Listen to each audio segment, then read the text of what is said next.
امریکی صدر Donald Trump نے ایران کو مذاکرات نہ کرنے کی صورت میں شدید حملوں کی ایک بار پھر دھمکی دے دی ہے۔ اگلے ہفتے سے ایران کے بجلی گھروں اور پلوں کو نشانہ بنانے کا اعلان کر دیا ہے۔ واشنگٹن تنازع کا حل مذاکرات کے ذریعے چاہتا ہے، تاہم ایران کی جانب سے تعاون نہ کرنے کی صورت میں فوجی آپریشن موجود ہے۔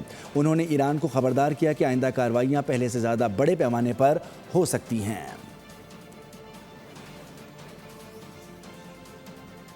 امریکی صدر ڈونلڈ ٹرمپ نے ایران کو مذاکرات نہ کرنے کی صورت میں شدید حملوں کی ایک بار پھر دھمکی دے دی ہے۔ اگلے ہفتے سے ایران کے بجلی گھروں اور پلوں کو نشانہ بنانے کا اعلان کر دیا ہے۔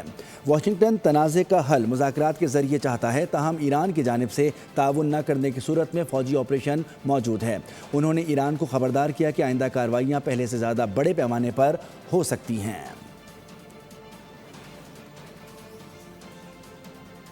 امریکی صدر ڈونلڈ ٹرمپ نے ایران کو مذاکرات نہ کرنے کی صورت میں شدید حملوں کی ایک بار پھر دھمکی دے دی ہے۔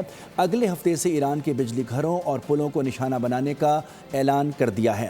واشنگٹن تنازع کا حل مذاکرات کے ذریعے چاہتا ہے، تاہم ایران کی جانب سے تعاون نہ کرنے کی صورت میں فوجی آپریشن موجود ہے۔